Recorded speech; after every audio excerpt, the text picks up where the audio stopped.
Hello and welcome. I am Thomas Porteous and you are watching The World Report. Let's take a look at some of the top headlines. After prolonged talks, the US and Ukraine strike a deal granting US access to rare Ukrainian minerals. The agreement comes amid ongoing fighting with Russia and Ukraine trading drone strikes.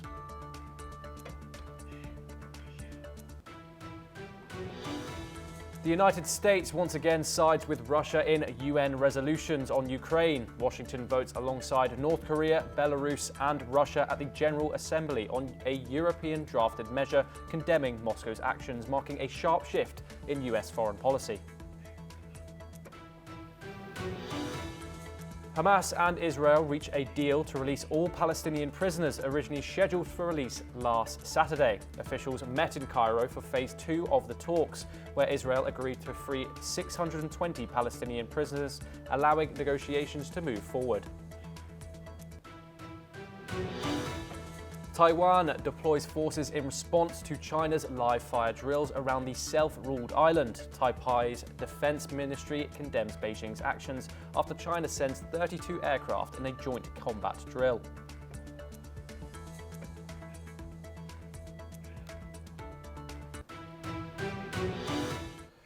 In response to China's live fire drills near Taiwan, the island has deployed its military to monitor, alert, and respond appropriately according to Taiwan's defense ministry.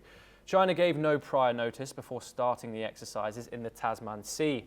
The ministry condemned the drills as a dangerous provocation and deemed it a violation of international laws. Reportedly, China conducted the live drills 40 nautical miles off Taiwan's southern coast. Taiwan was only alerted by a Virgin Australia pilot and became aware of it 40 minutes after China's Navy started the exercise. Beijing's foreign ministry has not yet commented on the issue.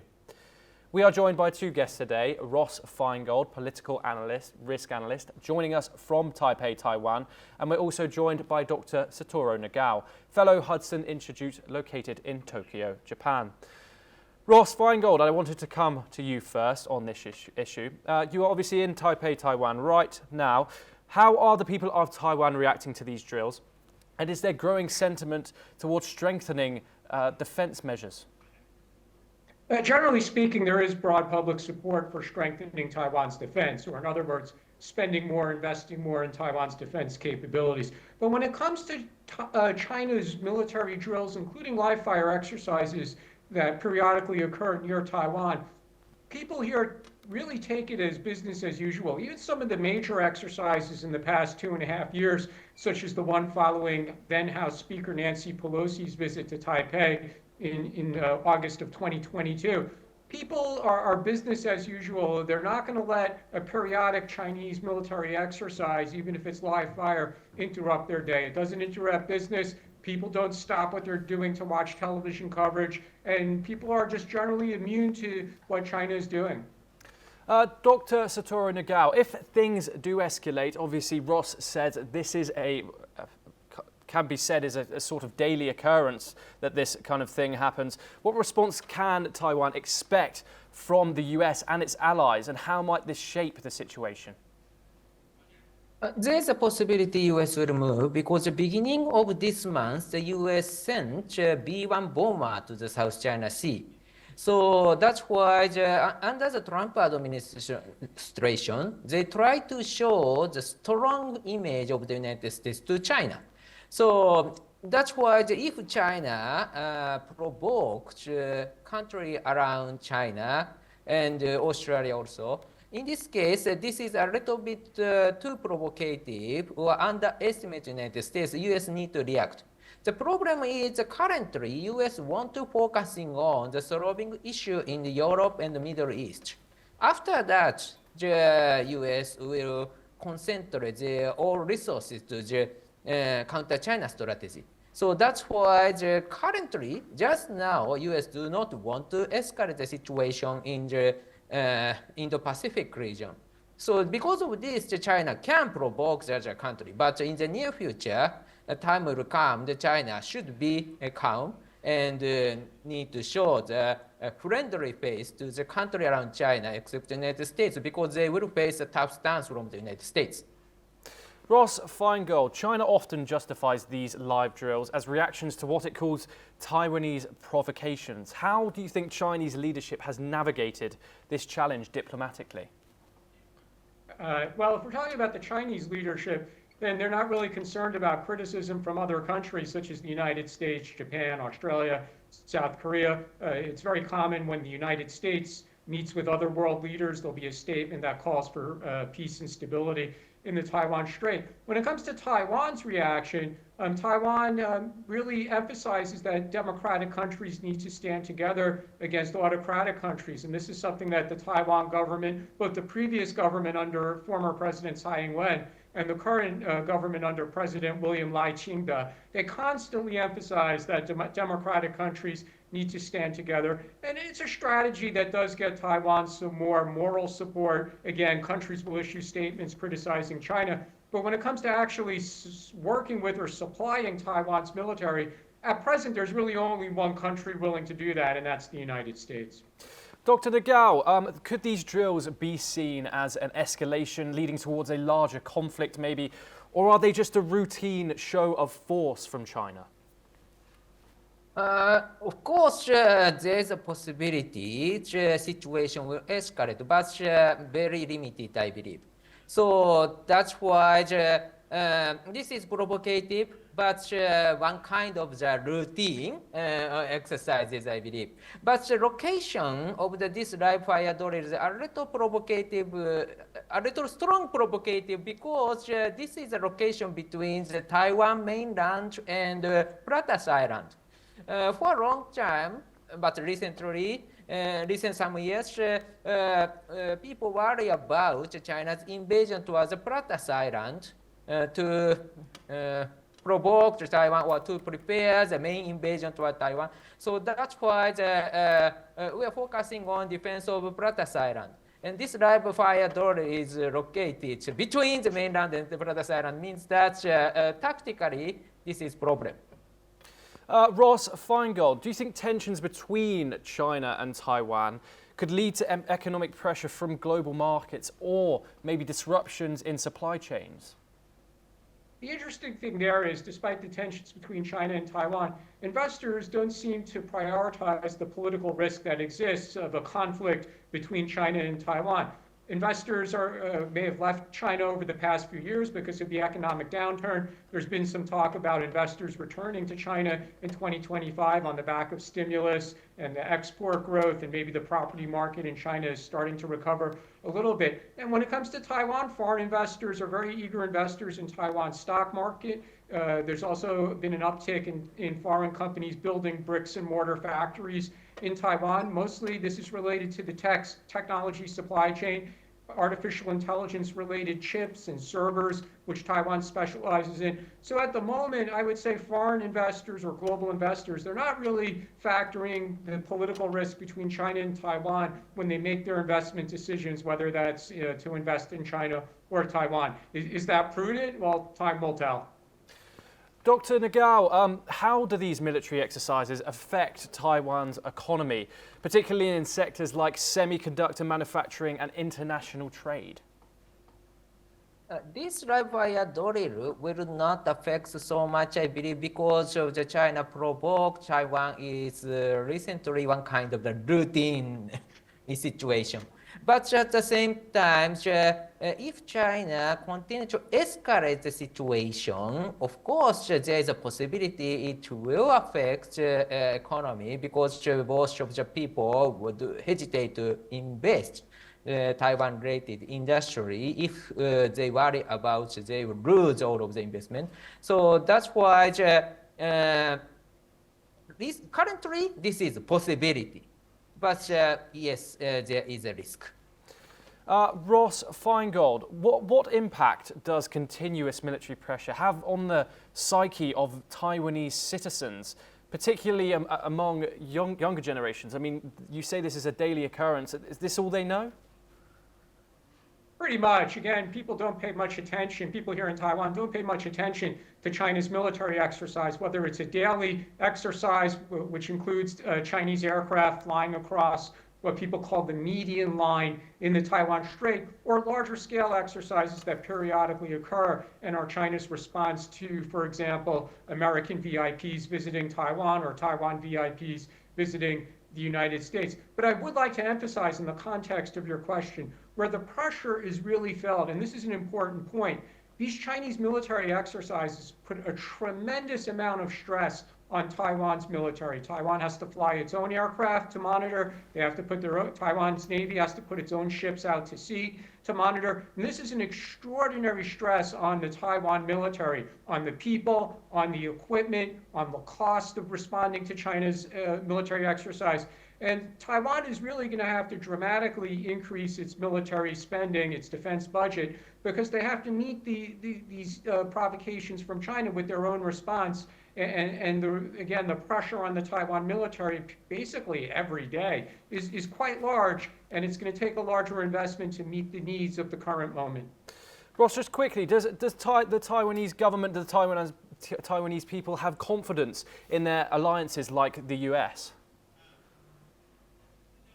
Generally, the Taiwanese people have confidence in the US, but there's always a big question mark hovering over this issue, which is, will the United States send troops to help Taiwan in a war? And that's really a mystery. There's no obligation of the United States to do so. The United States, under a domestic US law called the Taiwan Relations Act, is obligated to sell defensive weapons to Taiwan, but it is not a defense treaty with Taiwan itself. So there is technically zero obligation of the United States to send troops to assist Taiwan in a war. The only person who knows the answer to that question is the President of the United States at the time a war actually occurs. But otherwise, it's just a guess whether or not the US will come to Taiwan's aid in a war. Dr. Nagao, Taiwan has 11 international alliances, including the Vatican, but could increased tensions push Taiwan towards further international recognition and stronger alliances? Yes, indeed, in the near future, Taiwan will join the many international framework, I believe, because recently, President Trump met Prime Minister Ishiba this month, and this summit published a joint statement. This joint statement clearly includes one sentence to push Taiwan to be the member of the international framework. So multinational framework. So that's why this is a very clear step. In the past, the joint statement between the US and Japan hasn't mentioned this one so clearly. So US and Japan will support Taiwan, and President Trump's policy is very strong against China, we expect, because of his remark, because of his record. So that's why not his policy toward Russia, his policy toward China is strong, and Taiwan is a strategically important place because that place is just located in front of the core part of China, which is the coastal cities. So this means that if the US keeps Taiwan the American side, this means that any time the US can attack the core part of China. So that's why this is a strong card. So any US president cannot abandon Taiwan. This is very strong card in the poker game. Ross Feingold, Dr. Satoru Nagao, thank you very much for joining us. UK Prime Minister Keir Starmer's decision to slash international aid has sparked widespread criticism, with humanitarian groups warning of devastating consequences as funding for crisis-hit regions like Burma and the Rohingya refugees dwindles.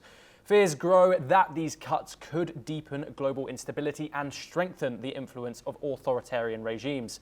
Let's take a brief look through at our report. So mark my words. UK Prime Minister Keir Starmer's decision to slash international aid from 0.5% to 0.3% of gross national income has sparked outrage, with critics warning it will cost lives and deepen global humanitarian crises. Burma Campaign UK condemned the cuts, calling them a betrayal of the UK's legal aid obligations. Aid groups fear Keir Starmer's drastic PS6 billion cut to UK international aid will devastate support for countries like Burma and Rohingya refugees in Bangladesh, where aid had already been slashed by 73% under the previous Conservative government. In the short term, it can only be funded through hard choices. And in this case, That means we will cut our spending on development assistance, moving from 0.5% of GNI today to 0.3% in 2027, fully funding our increased investment in defence. I want to be clear to the House. That is not an announcement I am happy to make. The Labour government's decision to reduce UK aid has dashed hopes for increased humanitarian support to Burma, where an escalating crisis demands urgent assistance. Campaigners warn the move abandons people fighting for human rights and democracy. As Western countries like the US and Germany slash international aid budgets, critics warn these cuts leave room for authoritarian regimes like China and Russia to expand their influence. Starmer's aid reduction is seen as a short-sighted response that could undermine global security. Anna Roberts of Burma Campaign UK said Keir Starmer's aid cuts give Burma's military something to celebrate as they continue targeting civilians. She urged the UK to step up its support rather than retreat from international responsibility. In the Democratic Republic of Congo, heavily armed Burundian troops have been seen deploying towards Luvungi as Rwanda-backed M23 rebels advance toward Uvira, sparking fears of renewed clashes in the conflict-ridden region. With M23 rebels seizing key cities like Bukavu and Goma, panic spreads in eastern DRC as residents flee the approaching violence. The group's rapid territorial gains highlight the region's worsening security crisis after years of unrest. Bureau Report, NewsX. Now let's take a look at some news updates from across Europe. UK's Prime Minister Keir Starmer has pledged to increase the UK's defence spending. The Prime Minister has said that the annual defence spending will rise to 2.5% of GDP by 2027, with a target of 3%. The increase aims to offer more support to Europe, particularly as the US spearheads peace talks with Russia over the war in Ukraine. Pope Francis has been in hospital where he has been battling double pneumonia. The 88-year-old Pope has been working from the hospital and his condition has remained critical but stable. The Vatican has announced that he has had no new respiratory crisis and his blood parameters are stable.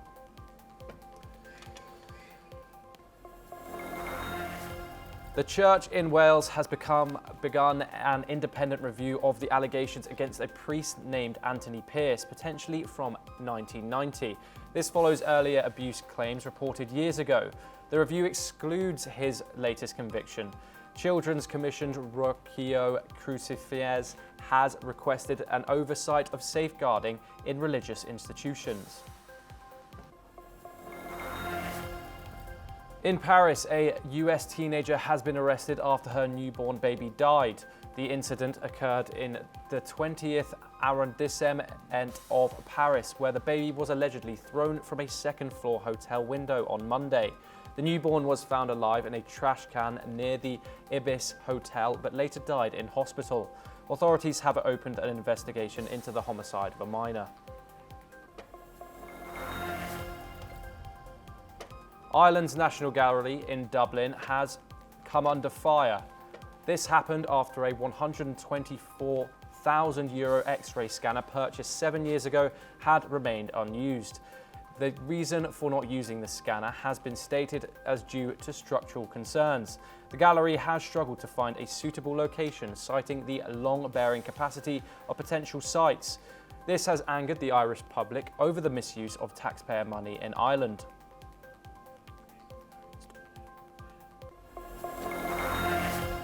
Israel and Hamas have agreed to continue the prisoner swap, easing a deadlock in the ceasefire's first phase. Meanwhile, Israeli opposition leader Yair Lapid has suggested that Egypt should govern Gaza after the war.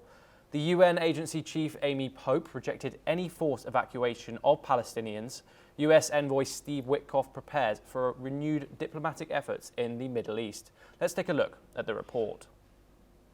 An Israeli official said that Hamas and Israel agreed to release 4 Israeli bodies of hostages and 620 Palestinian prisoners. This will result in easing a deadlock that threatened the ceasefire deal's first phase. He also confirmed the deal said the release will be carried out through Egypt.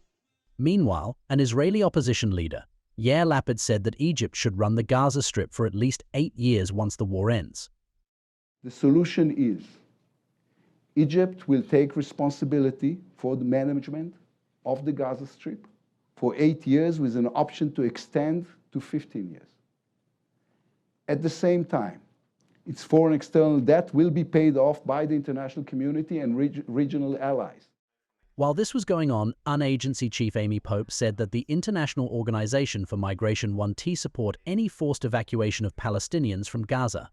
She called such displacement a red line for regional governments after US President Donald Trump suggested taking over Gaza and removing its over 2 million Palestinian residents. We've made a commitment to the communities that we serve that we wouldn't be involved in any kind of forced movement of people or evacuation of people. We're really focused. Well, as we're seeing right now, that has been a red line for both the governments of Jordan and Egypt. While in Gaza, Palestinian medics have reported that at least 6 infants have died from hypothermia in the last 2 weeks in the Strip, where hundreds of people are living in tent camps and war-damaged buildings during the ceasefire. While Steve Witkoff, US President Donald Trump's point person on the Middle East, says that he was also ready to head back to the region to boost diplomacy. Witkoff said the focus of the new talks will be to put Phase 2 on track and have some additional hostage release. Bureau Report, NewsX. Now let's move to some stories from across South America. The massive power outage in Chile occurred on Tuesday, the 25th of February 2025, due to disruptions in a high-voltage transmission line that carries electricity from the Atacama Desert in the north to the capital of Santiago. The exact cause of the power outage, causing a widespread shutdown of power grids, remains unknown. The incident affected 14 major cities in Chile, bringing the country to a standstill. Argentina's economic activity surged 5.5% in December last year. This marked the nation's fastest growth since mid-2022. The economic explosion exceeded the analysts' expectations massively. The growth was fueled massively by gains in 9 sectors, mostly investments and commerce, as stated by the statistic agency Index. Despite a 0.5 monthly rise in the country's economic activity, the economy did see contractions of 1.8%. The constant growth in the economy suggests a potential turnaround after the economic strain caused by President Javier Milei's austerity measures. Several Venezuelan migrants unable to enter the US began a reverse migration. They headed back from Panama back to Venezuela on Monday. They departed from Guadalcanal Island in Panama's San Blas Arpeligio, traveling by small boats towards Colombia before continuing south. Over the weekend, a Venezuelan girl died when one of these boats shipwrecked, highlighting the dangers of the journey. This migration shift comes amid US President Donald Trump's strict immigration policies, including a asylum ban and the removal of humanitarian parole programs. On Monday, a 40-year-old man was arrested at Cartagena Airport in Colombia for allegedly attempting to smuggle 220 kilograms of cocaine to the Netherlands by concealing it in a wig. National Police discovered 19 capsules containing 400 doses of cocaine after an X-ray scan and body search. Brigadier General Jelivier Yacid Peña Araque stated that the suspect had been profiled by experts before being searched. The cocaine, valued at approximately 10,000 euros, was seized, and the man was charged with drug trafficking related offences. Colombia's War Crimes Tribunal, JEP, has indicted 39 army officials, including 4 generals, for their role in a brutal body count policy that led to mass executions between 2004 and 2007. Soldiers in Medellin and the surrounding Antioquia province allegedly assassinated 442 civilians. They also falsely represented them as guerrillas killed in combat. The officials are accused of promoting. The indictment marks a major step in seeking accountability for one of Colombia's darkest chapters. In a key development, the United States and Ukraine agreed terms on a deal over natural resources and reconstruction. An official said the terms were agreed after everything unacceptable was taken out of the text. Meanwhile, Ukrainian allies Britain and France continue efforts to bolster support for Ukraine as both sides continue offences. Let's learn more from this report. After days of negotiations, Ukraine and the US have agreed on the terms of a major minerals deal. Reports indicate a revised version of the document appears to have dropped a US demand to get $500 billion in potential revenue from utilizing Ukrainian natural resources. Asked what Ukraine gets in exchange, US President Donald Trump says the right to fight on. However, an official said the deal does not specify any US security. Trump has also expressed his wants for Russian minerals.